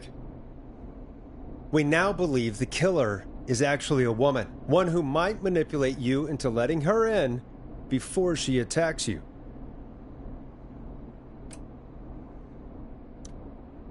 We're neighbors. Look out for each other and stay safe. The killer was calling themselves Dawn. This could be a fake name. If anyone needs help or you have info on the killer, please call in. You folks have my new number, right? It's 911. Hopefully, our next caller can help shed some light on our killer. Hey, we had a call come in. Okay, folks, time to take a call. You're through to Forrest Nash on 189.16, The Scream. Hey, man. Murphy? Damn straight. What's going on, Murphy? You in danger again? Nah, man. I've just been listening to the show here at home. And since you asked folks to call in if they could help out, well, I'm calling. I don't know if I can say as much as other folks have, but I figure I wouldn't be a good role model to Fernando if I didn't try to help, you know? You're a good father, Murphy. Absolutely. Fernando's a lucky kid. Oh, thanks. So, what do you want to know? Well, what can you tell us? I don't know, really. All right. Well, do you know anything about the death of George Barrow? Absolutely nothing. Okay. What about the killer herself? Herself? Man, I didn't get my ass kicked by a lady. The man I went toe-to-toe with was a man. You heard the last call, right, Murphy? Yep. So you know it's a woman, and you were trained by a VHS, Murphy. I know, but... Man, how could it have been a woman under that mask? Let's just move on. Do you know anything about the history of the Whistling Man? No, sir. Tonight's the first time I ever heard of him. What? I moved here 3 years ago, man. What do you want from me? Nothing. You and Fernando just stay safe. Right. Sorry I couldn't help y'all more, man. Now, if you'd have asked me about gators... Forrest, we have a call coming in. Sorry, Murphy. I think that's all we've got time for right now. All right. I'll catch y'all with the gator talk later. Night. Well, folks, that was a bust. But perhaps our next caller has more they can tell us. Let's find out. This is Forrest Nash, and you're listening... Please help me! My name is Casey Moore. I'm at 25 Nancy Drive. My best friend's been stabbed. He's bleeding everywhere. I don't know what to do. Please help me. Somebody's been stabbed? Can you tell me what happened? We'd been out at the reservoir. We were heading back to his place when we heard this whistling all of a sudden. He just started freaking out. He screamed at me, told me to hide. I'd never seen him like that, and I just panicked and ran and hid in a bush. Oh no. Forrest. Then what happened? He went up the road and talked to someone. I couldn't really hear or see anything. It sounded like he might have known the person, and they just stabbed him. Casey, was he talking to a woman? I don't know. They had a mask and wore all black. That's all I know. Please, we need help here. I'll get you help, but I need to know. Where did the masked person go? They left. They left him to bleed out. I waited until they were gone, then dragged him into the garage and called 911. Wait, why didn't she make sure he was dead? I don't know. I think I heard them say something like, "It's not so funny now, is it?" Before they left, but please, he needs to get to the hospital. I can't drive, so we need an ambulance. Forrest, the ambulance was destroyed in the explosion at the gas station. You should get all the info you can. What's your friend's name, Casey? It's Jason Parker. Can you tell us where Jason was stabbed? They stabbed him in the stomach, and then stabbed him again in his leg when he was on the ground, and it's... Oh, the knife is still there in his leg. We'll be right back. Peggy, patch us through to the hospital. On it. Phoning St. Gabriel's now. Switch to line 2. Hello, St. Gabriel's Hospital. How can I help you? Hi, this is Forrest Nash from 189.16. We have a stab victim at 25 Nancy Drive named Jason Parker. He's been stabbed in the stomach and the leg. He's bleeding heavily. Oh, God, I'm sorry. But the ambulance is... well, you know. I know, but please, we need something, or he's going to die. Forrest, Listen, you're going to have to get him here. We need to see him, and we can't get there ourselves right now. We don't have any way to drive him right now. And even if we did, he's bleeding out fast. All right, listen. We need to buy him time to get here. That means stopping the blood first, and then finding someone to stabilize him. To stabilize him, you really need someone with first aid training. Do either of you have any? No. Me neither. Damn it. I'm really sorry about this, but I have other patients who can't wait. All I can do is talk you through the procedure as quick as I can, and then leave the rest to you. You think you can handle that? Hit me. I'm sure we can handle it. Okay, from the top. If he's bleeding out, then you need to get him comfortable and try to stem the bleeding. Lay him down. Apply continuous pressure directly to the affected areas.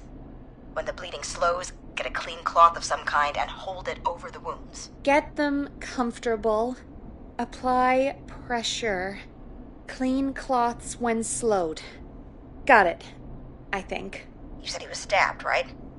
If the object he was stabbed with is still in him, don't take it out. It's stopping the worst of the bleeding right now. If anything, you should secure it so it stays where it is. I wouldn't have thought of that. It makes sense, though. God, that was a lot of info. But I think we can handle this. Glad you got it so far, because there's more to go. I'm still with you, Doc. What else do we need to know? If he's lost a lot of blood, he may enter shock. If he does, act fast. If you applied a cloth and it's bleeding through, don't remove it. Just apply another on top of it. If it's safe, elevate his legs to get blood circulating to his vital organs. Try to keep him warm. Get him to rest and reassure him. We need the patient to stay calm. All right, don't replace bandages, elevate his legs, keep him warm and calm. This is a lot. I'm really sorry. That's as much as I can give you right now. Try to stop the bleeding, find someone to get him stabilized, and get him here as quick as you can. Good luck. All right, Forrest. Casey's still on line 1. Hello? Hello? Forrest, are you there? I'm here. How is Jason doing? Badly. He's still bleeding. I need help. I've been putting pressure on his stomach wound since you left, but he's still bleeding. I don't know what to do. That's good, Casey. The nurse said to do that. What about the knife in his leg? It's gotta be hell. Should I pull it out? No, don't touch the knife. The bleeding will get worse if you pull it out. Are you sure? I'm sorry. I'm gonna stop making suggestions. No, don't worry, Casey. We're a team here. We're all going to get Jason through this. Casey, is his leg wound bleeding right now? I hate looking at that knife. Yeah, it's bleeding. His stomach is worse, though. I think we need to secure the knife so it doesn't move around. Do you have anything you can tie around it? Yeah. There's some laundry piled up on top of the dryer, some cloths on the hood of the car, and what else? I guess I've got my jacket.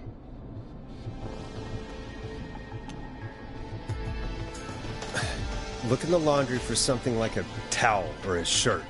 Hold that over the wound. Okay. Looks like I'm gonna have to buy you some new whites, Jason. Here we go. I'm sorry, Jason. It's secure. I'm putting pressure on his stomach again. Oh, I'm starting to think we might make it. Forrest, can I have a word? Casey, I'm gonna have a quick word with Peggy. Keep putting that pressure on and let us know when the bleeding is under control. You're doing great. But what if something happens? We'll still be here. Just shout if you need anything, and we'll be there. I promise. Okay. I'll wait. Jason, please be okay. What's up, Peggy? We can't stay on the line with her all night. Dawn is still out there. What if other people need us? You're right. She's probably on her way to her next target right now. Exactly. And you heard the nurse.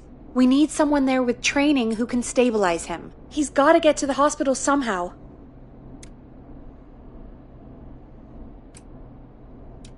Any suggestions, Peggy? I might. A little before you started working here, KFAM did a mandatory first aid training course. Me and Karen missed it because we were away on a producer getaway. You skipped it, didn't you? Never mind. So, how does KFAM's first aid course help us? Casey said they're at 25 Nancy Drive, right? Yeah? Why? They put up a bunch of cheap houses around there about 10 years ago. So a bunch of people here at the station live around there. Do you think any of them could help Casey and Jason? Probably, but I don't know who lives there. And since I missed the training day, I don't know who knows first aid. Could you call them and ask? I don't know everybody's numbers. I've only ever called Karen.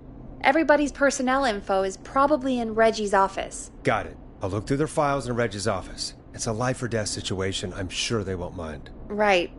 But there are a couple of problems with that.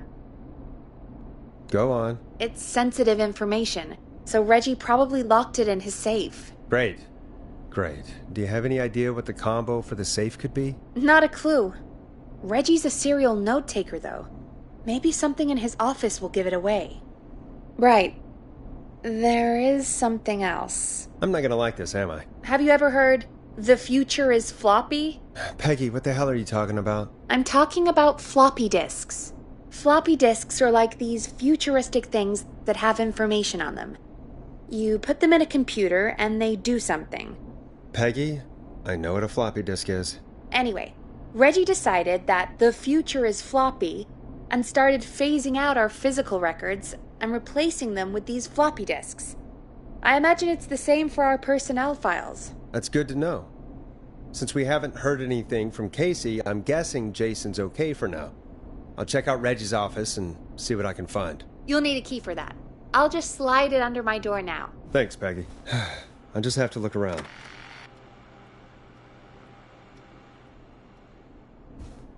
Good. I'll patch my mic down to the office so you'll hear me over the intercom.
Looks like I need a 4-digit code.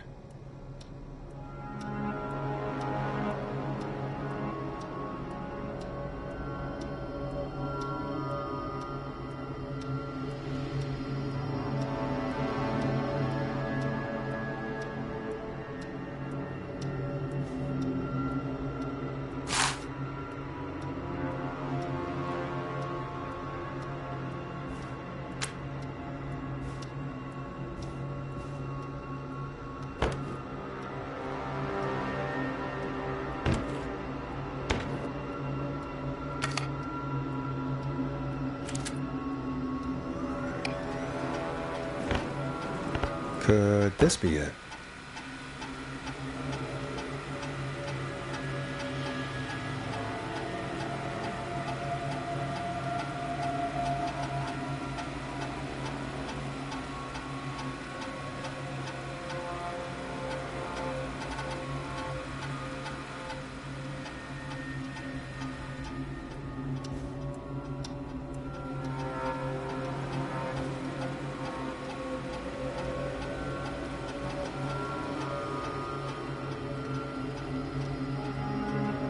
Hey, Peggy, you there? Yeah, I'm here.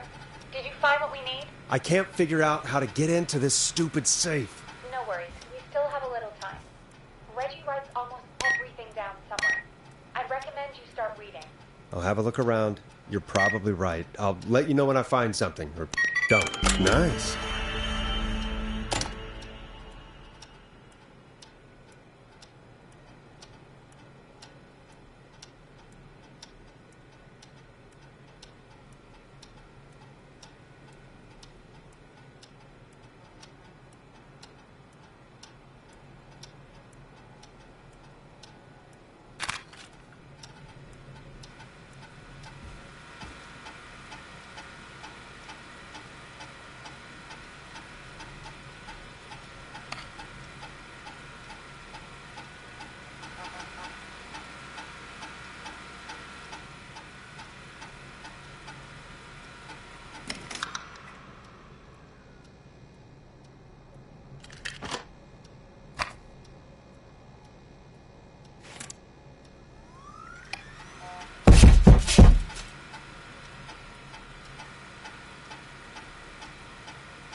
Hey, Peggy, you there? Yeah, I'm here. Did you find what we need?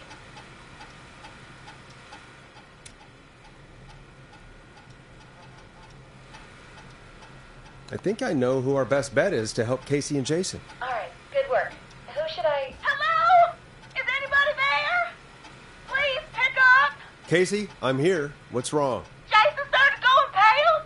I tried to get him to rest, but he just threw up everywhere. What's happening? What do I do?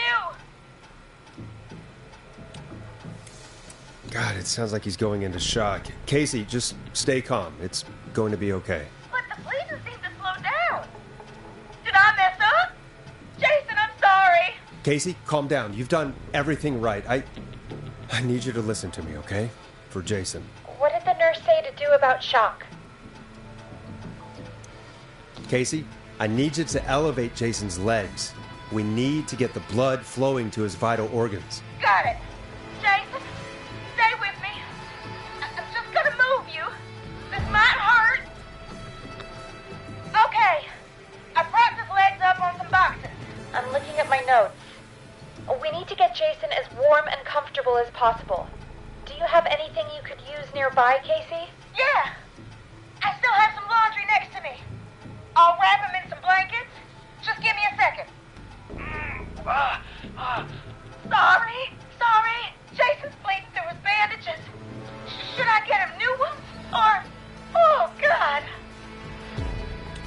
Don't remove the bandage. Apply another one on top of it. Do you still have something you can use? I've used the rest of the laundry to keep him warm, so... I'll use my jacket. I can always get a new one. I'll fix his bandage and get him warm. Hold on, please.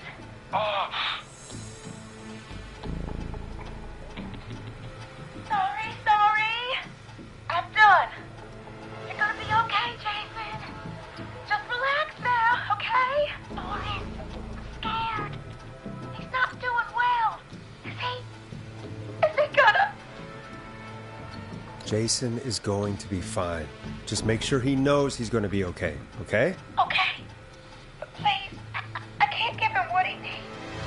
Please, help. I can't lose him. All right, Forrest, we need to hurry. Jason doesn't sound like he's doing too well. You said you knew who to call earlier? Who was it?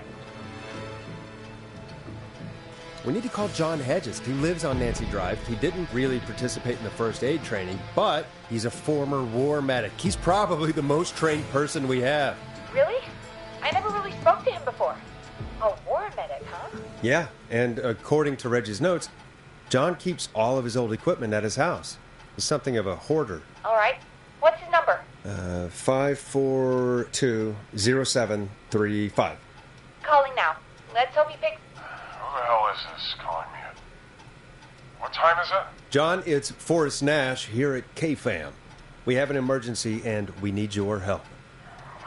Forrest, if this is a work emergency, then it can wait until the goddamn morning. Just leave me a note like everybody else. John, no, this is a medical emergency. A man has been stabbed by the Whistling Man, or... Never mind. He's badly hurt, and he's going to die unless we get someone to him now. The Whistling Man? What kind of joke is this? John, we're not kidding. A man is gonna die if we don't help him right now. Seriously, I haven't been called on for over 10 years. Where's the patient? What's his condition? He's at 25 Nancy Drive. I think we got his friend to stem the bleeding, but he's gone into shock. He's passed out right now. You say he was stabbed? Do you know the extent of his injuries? From what we were told, he has 2 major stab wounds. One to the stomach and one to the leg. The knife is still in his leg, and the stomach wound is open. Understood. Let me grab a few supplies and I'll head right over. Damned if he dies on my watch. Thank you, John. We'll let him know you're on your way. Good luck. Hello, Casey. Are you there? How are we doing? Bad. Jason seemed really weak and then just started thrashing. When he was thrashing around, did he hurt you in any way? Or are you okay? I'm fine, but Jason passed out. Please tell me you found someone to help. Casey, help is on the way. My colleague will be there soon. You hear that, Jason? Someone is coming. You're gonna be just fine. Just hold on for me, okay? Just hold on. Come on. Hello, Casey. This is John message. I'm here about Jason. Please let me in. I'm guessing that's Jason there. Casey, I'm gonna need your help. Forrest, Peggy, don't you two worry. We've got this from here. Okay. Forrest, we'll call you back later. I have to go now. Good luck, everyone. God, I hope he's gonna be all right. And with that, the show moves on. We're sending our best wishes to Jason. Well, after all that excitement, I think we could use some music. Come back upstairs when you're ready.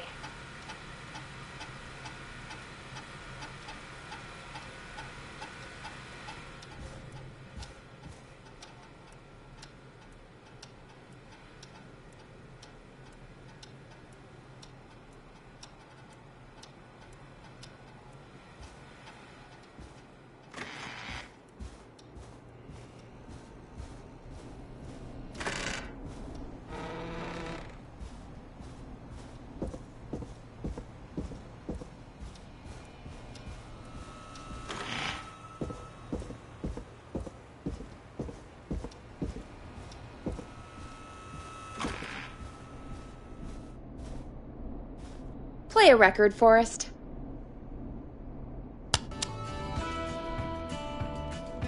A classic back by popular demand. This is Long Ride Home by the Barn Finds. It's getting pretty late. This might be your last break for the night, so try to enjoy it. Give me a buzz when you want to go back on air.